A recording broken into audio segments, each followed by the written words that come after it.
Kita lanjut lagi belajar pandasnya teman-teman. Jadi setelah belajar bagaimana cara membaca file eksternal, kita akan belajar bagaimana tentang si indexing data frame ya. Jadi indexing itu berguna untuk memilih data yang akan kita gunakan ya.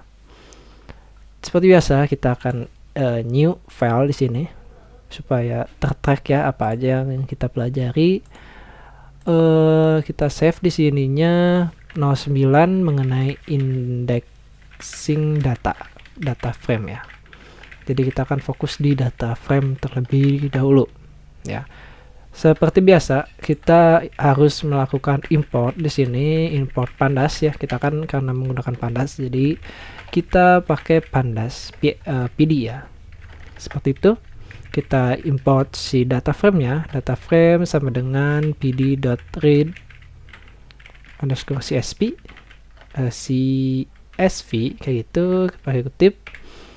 Kita akan panggil si ini ya, saya pakai yang berbeda sekarang. Saya pakai yang Titanic. Jadi teman-teman bisa akses ininya di GitHub ya. Di dataset ada di data science dojo. Di sini ada dataset dari Titanic.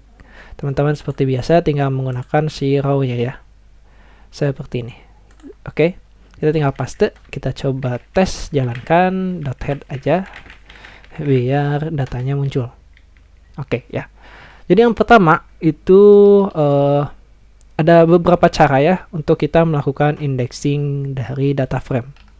Jadi yang pertama itu kita menggunakan df-nya sendiri kayak gitu, dan sebelumnya juga teman-teman pernah melakukannya.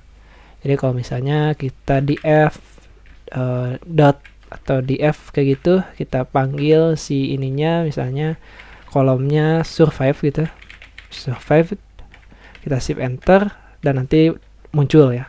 Kalau misalnya mau biar lebih bagus tinggal gini, shift enter gitu ya. Itu df. Saya pakai buat biar nggak terlalu banyak, saya cuma pakai 5 aja, yang headnya aja kayak gitu. Terus yang kedua ada yang namanya ilog ya. Jadi si ilog sendiri dia itu punya properti wajib.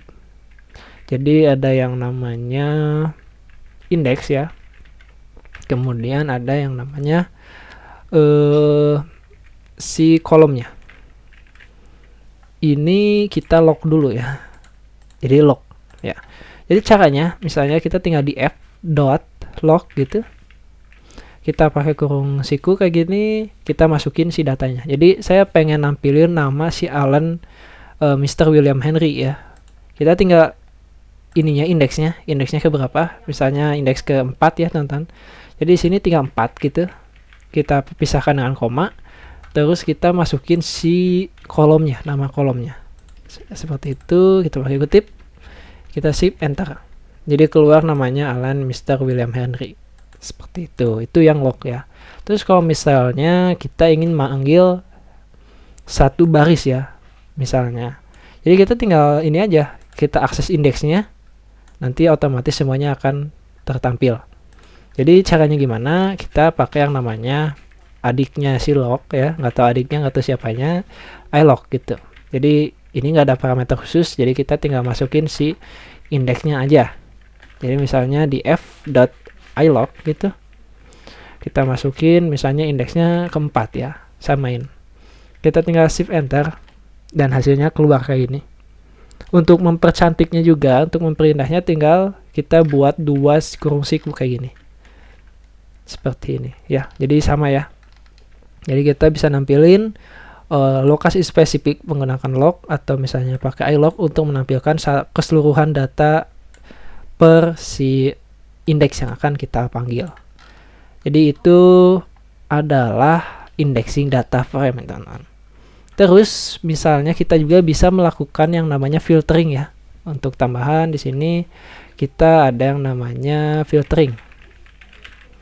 Filtering data itu biasanya kita menggunakan boolean ya, teman-teman. Contohnya salah satunya adalah menggunakan si boolean. Jadi boolean itu gimana? Jadi boolean itu seperti kalau di algoritma itu ada yang namanya 0 atau 1 ya. Atau misalnya true or false ya, seperti itu. Jadi kita bisa nampilkan secara logika. Jadi kalau misalnya kita ambil contoh mengambil si data yang selamat ya teman-teman. Ini kan ada yang survive ya. Ini survive-nya 0 berarti dia nggak selamat ya. Innalillahi. Jadi kita bisa kayak gini. Kita buat baru misalnya menampilkan data yang selamat. Kita bisa melakukan filter seperti ini dengan cara kita buat di satu variabel ya teman-teman. Misalnya selamat kayak gitu. Jadi selamat sama dengan kita akses si data frame-nya dot. Nah, ini kelebihan dari data frame ya. Kita bisa langsung akses si kolomnya nggak menggunakan kayak gini lagi. Misalnya kita akses kayak gini ya. Biasanya di survive gitu. Kita biasanya kayak gini. Jadi untuk mempercepat dan lebih efisien, jadi kita menggunakannya di f dot gitu ya. Itu sama aja. Jadi misalnya akses di f, panggil di f untuk ngakses si survive-nya kayak gitu. Ya, kita pakai logika misalnya karena ini dia boolean sebenarnya si survive. Jadi untuk yang 0 itu meninggal, yang 1 dia selamat. Jadi kalau misalnya si df survive-nya itu sama dengan 1, ini perbandingan ya, logika perbandingan sama dengan 1 gitu. Kita bisa nampilin si survive-nya. Jadi misalnya selamat kayak gitu. Dia akan nampilin si ininya. Oke. Jadi sedikit mudah ya teman-teman. Kita juga bisa misalnya pakai df gitu ya. Gitu. Kayak gitu juga harusnya bisa ya. Jadi ini survive, jadi terkumpul semua. Sama si ID-nya dia ID-nya si indeksnya dia udah berbeda ya teman-teman. Jadi bukan dari 0 1 2 ada 4-nya nggak ada ya. Karena 4 di sini dia tidak survive ya. Ini dia nggak ada. Terus 0 juga nggak ada karena dia tidak survive. Seperti itu. Kita juga bisa akses dia dot head-nya saja. Kalau nggak salah ya. Kita coba aja ya. Ya kayak gini ya. Jadi ada dia yang tidak selamat gitu. Yang selamat maksudnya. Itu untuk menampilkan data si orang selamat gitu ya.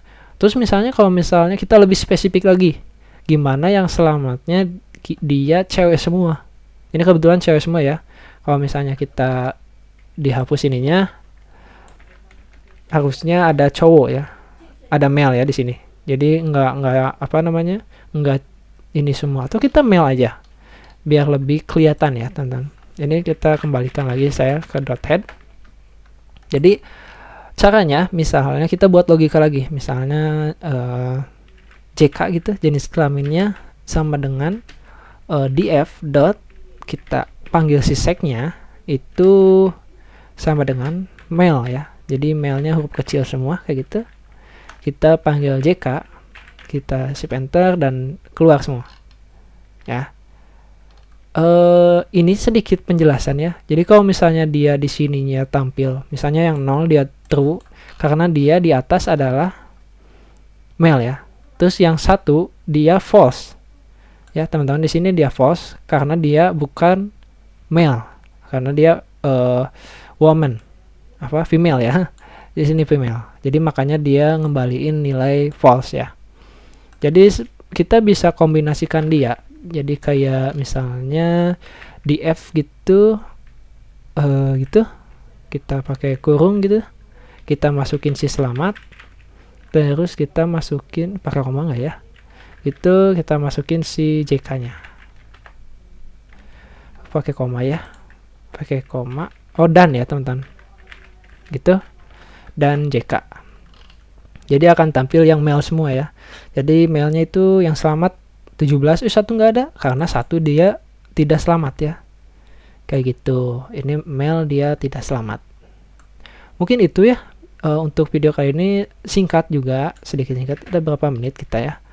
9 menitan ya, mungkin teman-teman bisa ulik-ulik sendiri, buat algoritmanya sendiri, misalnya var-nya di atas misalnya, atau misalnya si umurnya dia lebih dari 10 atau lebih dari 20 tahun, itu bisa tinggal tambahin aja di sini misalnya logikanya gimana-gimana. Itu kita tinggal pakai perbandingan Jadi logika perbandingan misalnya lebih besar atau lebih kecil gitu ya, atau lebih bukan sama dengan, mana bukan sama dengan, kayak gitu itu bisa. Jadi teman-teman diulik aja sendiri gimananya. Itu aja. Jadi saya rangkum sedikit aja.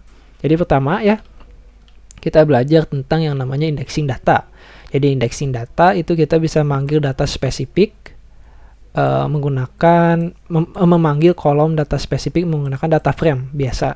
Jadi kita tinggal panggil si kolomnya, terus kita bisa menggunakan head untuk manipulasi berapa data yang akan ditampilkan. Terus yang kedua, kita belajar tentang log. Jadi log adalah location di mana kita bisa mengambil data yang paling spesifik. Dalam kasus ini kita manggil nama Allen Mr. William Henry di sini. Dan dia memiliki parameter dua ya, ada indeks dan kolom. Jadi kita panggil indeksnya. Jadi si Bapak Allen ini ada indeks keempat, terus kolomnya di mana? Name. Kayak gitu. Jadi dia lebih spesifik. Sedangkan yang kedua, kita belajar tentang ilog ya. Ilog itu dia standarnya indeksnya, kita panggilnya untuk menampilkan data satu set kayak gini. Terus terakhir kita belajar tentang filtering. Jadi ada tentang boolean ya teman-teman. Kita belajar tentang logikanya kayak gimana. Terus misalnya kita juga bisa melakukan logika spesifik. Misalnya kita ingin menampilkan yang selamatnya saja, atau misalnya kita ingin menampilkan jenis kelamin tertentu gitu ya. Seperti itu mungkin ya teman-teman, pelajari lagi, diulik lagi, diulang-ulang videonya sampai hatam ya teman-teman. Sampai subscribe terus. Oke, mungkin cukup sekian dari saya. Kita lanjutkan lagi besok ya teman-teman. Kita akan belajar nextnya kita akan belajar tentang data transform ya teman-teman. Wow, oke. Yo, sampai jumpa. Bye.